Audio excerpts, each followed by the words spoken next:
Good afternoon. This is Delisa Lee with DJL Training and Consulting, increasing efficiency and productivity. This video represents a lesson from our Microsoft Access database design class. For existing students, this video is a review of the lesson on relationship types. If you have not taken database design with DJL Training, then this video is an introduction to one of the lessons covered in that class. Relational databases have three different types of relationships, such as Microsoft Access, and this video is going to cover an overview of those relationship types and then a detailed explanation of each type and how they work. We're going to cover one-to-one relationships, one-to-many relationships, and many-to-many relationships. For purposes of this lesson, let's consider four tables: employees, training, parking, and salaries. Now, a quick reminder from our class, we learned that employees can take a class with this training department only once, and they will receive a grade in each class. And the parking department informed us that they will give an employee up to 3 hang tags to hang on their rear view mirror, and that hang tag, of course, must be displayed when you're parked in the company parking lot. So let's keep in mind the input that we received from these two departments as we go through this lesson. Let's start with one-to-one relationships. Which two tables do you think have a one-to-one relationship? If you said employees and salaries, you are correct. Now, here's a universal question that you can always ask once you have determined that two tables are related. This question will help you answer the question, what is their relationship type? Here's that question. Consider the employees table. One record in the employees table can be related to how many records in the salary table? The answer is 1, because each employee can have only one salary. Same question in the other direction. One record in the salaries table can be related to how many records in the employee table? Well, that answer is also 1. And you may be thinking, well, surely 2 employees could have the same time and grade and earn the same salary. Well, let's look at your salary record in the salary table. When you get a raise, should every other employee who just happened to have matching salary receive the raise that you worked so hard for? No, because your salary is your salary. If it happens to match another employee's salary, even to the penny, that's just a coincidence. Editing the value for your salary should not impact, affect, or benefit any other employee. Their salary is their own, and yours is yours. So these two tables have a one-to-one relationship. How about one-to-many? Which two tables do you think have a one-to-many relationship? Employees and parking. One record in the employees table can be related to how many records in the parking table? Up to 3. So the answer is many. And one record in the parking table can be related to how many records in the employee table? Only 1. Any given hang tag hanging in someone's car, a hang tag in the parking table, can be associated only with one employee, the employee to whom that hang tag was issued. So these two tables have a one-to-many relationship. How about many-to-many? Which two tables do you think have a many-to-many relationship? The answer is employees and training. Here's the question again. One record in the employees table can be related to how many records in the parking table? Many, because any given employee can attend many classes. And one record in the training table, such as Excel PowerPoint's class, can be related to how many records in the employee table? That answer is also many, because each class can be attended by many employees. So the employees table and the training table have a many-to-many relationship. Now that we've had an overview of these 3 relationship types, let's look at each one close up. starting with one-to-one relationships. This is the simplest kind of relationship in a relational database and also the least common.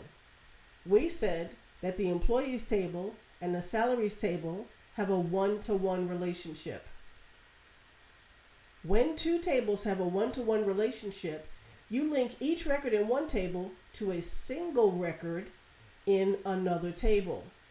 Typically, these two fields are primary keys, the fields by which these tables are related. They're related by primary keys. So one might say, well then, if an employee only has one salary, why don't we just put the salary field in the employee table? Well, we have to remember the guidelines on creating tables. Let me offer you a few reasons why the salary field does not belong in the employee table. One thing that you might consider is if a table, such as employees, has a large number of fields, and ours doesn't, but if your table has a large number of fields, that could be one reason why you would take a field and move it out to its own table. Another is security. Now that could be a possibility here. While we could mask the value of the salary, security could be a reason to take that field and move it out to its own table. But there's a bigger elephant in the room. The big red flag reason why the salary field does not belong in the employees table, thinking back to the guidelines for creating tables, each table must contain one subject, and while each employee has a salary, the salary field is not related to the employee. Each employee has a car as well, but you're not going to put make, model, year, and color in the employees table. One subject per table. So the salary field belongs in its own table. Right now it's called the salaries table. But once you get it there, you realize there's actually more to say about that salary field. There are more fields related to the salary. So you might expand that table and add a few more fields, such as tax rate, exemptions, and so on. At which point you would probably rename the table and wouldn't just call it salaries, but give it a different, more meaningful name. Let's talk about one-to-many relationships. One-to-many relationships are the most common relationship type. We said that the employees table and the parking table have a one-to-many relationship. When two tables have this relationship type, you link each record in one table to several records in another table. But only one of the fields being linked can be the primary key. And in this case, it's the employee ID field in the employees table. That's the primary key. The employee ID field in the parking table is not a primary key. It's a foreign key. The primary key must be in the table that contains one record for many records in the other table. Employee ID in the parking table represents many records because parking said that they will give an employee up to 3 hang tags. And the employee ID field in the parking table is known as the foreign key. Now, it's no accident that those field names match, employee ID and employee ID. That's not done for the benefit of Microsoft Access. Access doesn't care if the field names match. I did that for the users of the database, for the design team. It's a lot easier to look at those tables and recognize the linking fields if they have matching names. Notice the underscore PK for the primary key, underscore FK for the foreign key. Now, the parking table primary key, parking ID, very important field. Your primary key guarantees that each record is going to be unique because your primary key, usually an auto number field, is never blank and always unique. So while that field is very important, it's just not part of the one-to-many relationship. Employees in parking have a parent-child relationship. And in the child table, parking, the primary key is not part of the one-to-many relationship. Let's do many-to-many. We said that the employees table and the training table have a many-to-many relationship. So, and we have a question from training. They're just reminding us they still want to know where we're going to put that grade field. So keep that in mind. We'll come right back to that in just a moment. When two tables have a many-to-many relationship, your goal is to create that relationship between those two tables. But it's not something that you do directly between those two tables. There really is no such thing as a many-to-many relationship directly between two tables. When two tables have a many-to-many relationship, you are required to create a junction table, also known as a union table. So notice my name of the table, TJJ for junction, and I'm giving it a very obvious name, employees in training. That's my junction table to connect those two tables that have a many-to-many relationship. What goes in the junction table? Well, the primary keys of the related tables. So employee ID, primary key of the employee table, will become a field in the junction table, where it will be a foreign key. And training ID underscore PK, primary key of the training table, will also go into the junction table, where it will be a foreign key in the junction table. Next, you take both of those foreign keys in the junction table and you make them together a combination of two fields, the primary key of the junction table. In order to do that, just a note, you have to select both rows in design view of the table before you click the primary key button.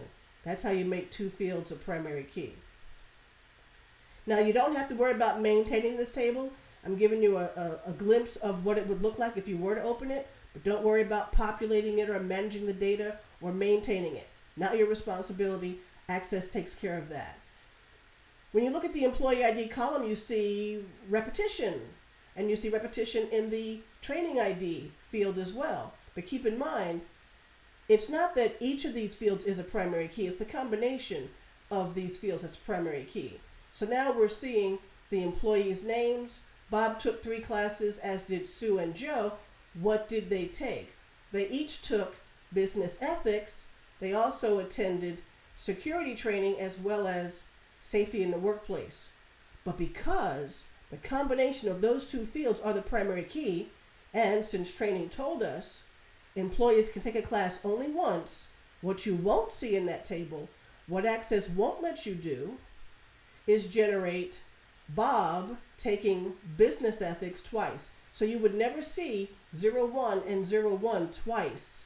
The combination of those fields, those values, twice in that table. But again, don't think too hard about that table. You're not populating it. You're not maintaining it. So essentially, a many-to-many relationship is 2 one-to-many relationships. So look at our junction table. We're going to have 2 many relationships coming off the junction table. Left side, employees to junction. That's one-to-many. And on the right side, training to the junction. Another one-to-many relationship. So let's revisit our question about the grade field. Where's that going? If you put the grade field in the employees table, that's not a good idea because that's going to result in an employee receiving 1 grade for every class they take. And if you put the grade field in the training table, well, then you're saying that everybody who took that class receives the same grade. Grades are issued per employee per class, right? So the only field that you can possibly put the grade field in is the junction. That's where you accomplish per employee per class. Also in that table would be your registration field, as well as your certificate of completion. I hope that helps you understand the 3 relationship types in Microsoft Access.